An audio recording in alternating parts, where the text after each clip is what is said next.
Welcome back to the channel.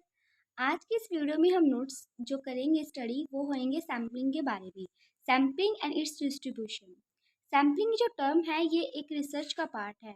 Research में हम एक स्टैटिस्टिक्स जो टॉपिक आता है उसके अंदर हम स्टडी करते हैं सैम्पलिंग को। सैम्पलिंग समझने से पहले, इसके डिस्ट्रीब्यूशन को समझने से पहले हमें पता होना चाहिए कुछ बेसिक सी टर्म्स का। उन टर्म्स में सबसे पहले है universe. It is also called population.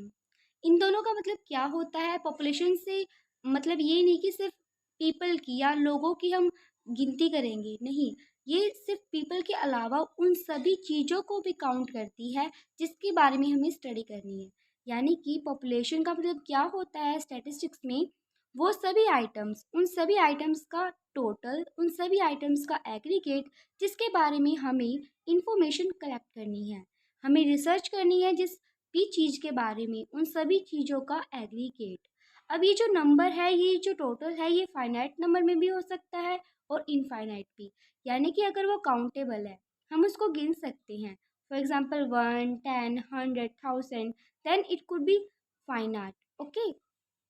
And अगर हम उसको गिन ही नहीं सकते, काउंटेबल ही नहीं है वो, तो उसे हम बोलेंगे इनफाइनाइट। जैसे कि स्टार्स।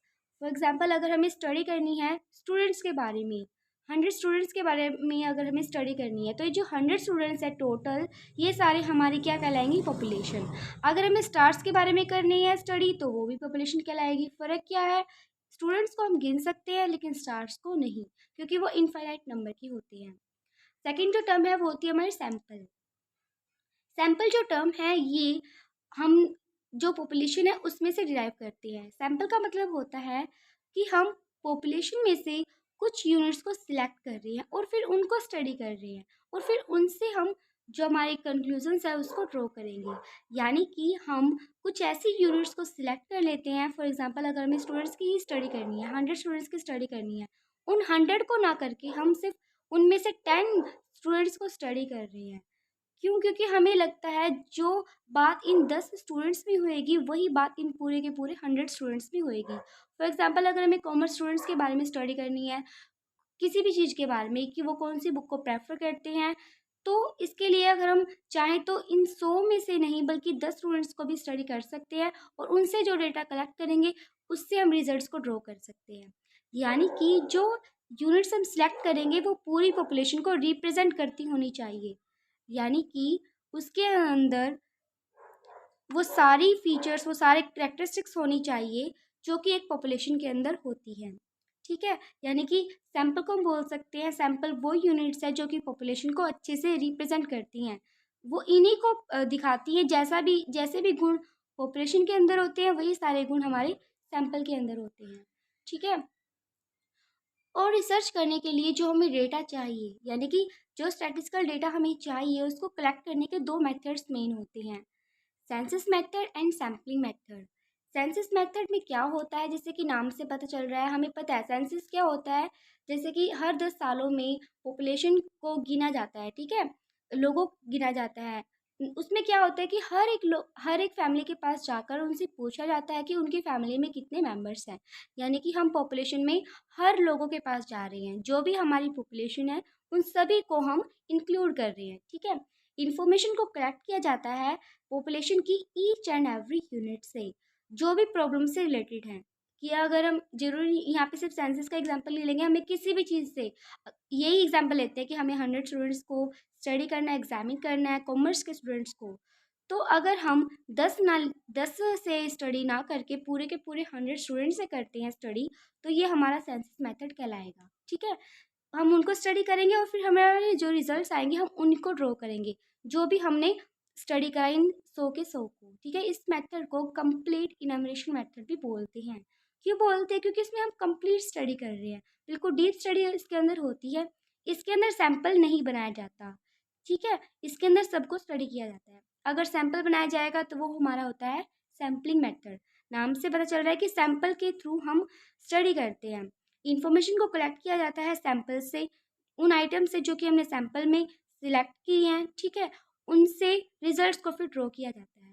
जो भी ये सैंपल बताएगा कि इस पॉपुलेशन के ये फीचर्स है या फिर ये स्टूडेंट्स ये प्रेफर करते हैं, तो हम सोचेंगे कि पूरी पॉपुलेशन यही चीज़ें प्रेफर करेंगी। इसमें क्या होता है, इस मेथड में सबसे पहले हम सैंपल को सिलेक्ट करते हैं, उनसे इंफॉर्मेशन को कलेक्ट करते हैं, क्वेश्चंस पुट करके उनसे पूछते हैं, हम क्वेश्चनर फिल करवाते हैं, या फिर ऑब्जर्वेशन के थ्रू भी हम कर सकते हैं। यानी कि इन्फॉर्मेशन को हमें कलेक्ट करना है। उसके मेथड्स क्या होंगे वो हम आगे डिस्कस करेंगे।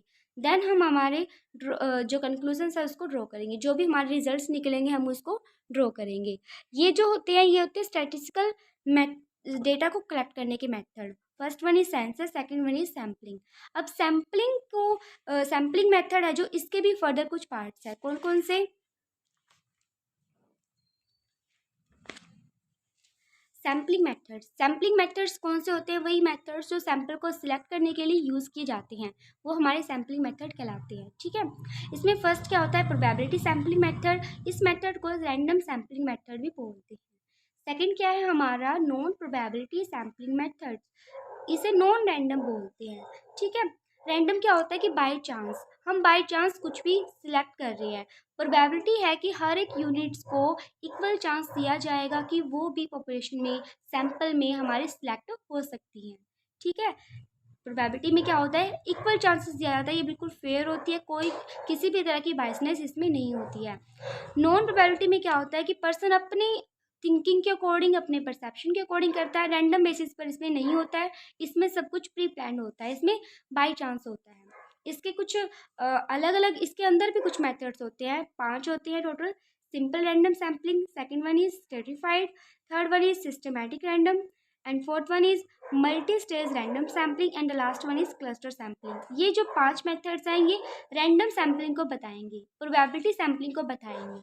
ठीक है, वहीं जो ये दूसरे 4 है, judgement sampling, forecast sampling, convenience sampling and extensive sampling, ये जो मेथड्स होंगे ये रैंडम बेसिस पर नहीं होंगे, बाय चांस नहीं होंगे, हर एक यूनिट्स को इक्वल चांसेस इसमें नहीं दिया जाता है। इन मेथड्स को स्टडी हमें डीपली करना पड़ेगा, उसके लिए वीडियो लेंथी हो जाएगी, उसको हम करेंगे नेक्स्ट वीडियो में। होप कि अभी जितना समझाया आपको समझ आया होगा। अगर वीडियो अच्छी लगी तो इसको लाइक करें एंड शेयर करें अपने दोस्तों के साथ जिनका टॉपिक ये है, या फिर जो इसको सीखना चाहते हैं। ये सिर्फ कॉलेज लेवल पर नहीं, अगर हम रिसर्च करते हैं या फिर नेट की भी अगर प्रिपरेशन कर रहे हैं तो उसमें बहुत ज़्यादा ज़रूरी है। सिर्फ कॉमर्स स्टूडेंट्स के लिए नहीं, पेपर 1 में भी रिसर्च में ये पार्ट ज़रूर आता है टर्म्स में, और इससे क्वेश्चन ज़रूर बनता है। तो लाइक करें एंड शेयर करें एंड कमेंट्स में ज़रूर बताइए अगर आपको इससे रिलेटेड कुछ भी डाउट्स है। इसके अलावा अगर आपको कुछ और जानना है सैम्पलिंग के रिगार्डिंग या फिर रिसर्च के किसी भी टॉपिक के रिगार्डिंग, आप पूछ सकते हैं। आपका मोस्ट वेलकम है। कमेंट सेक्शन में आप कुछ भी डाउट्स हो या फिर एप्रिशिएशन आप ज़रूर करें। Thank you.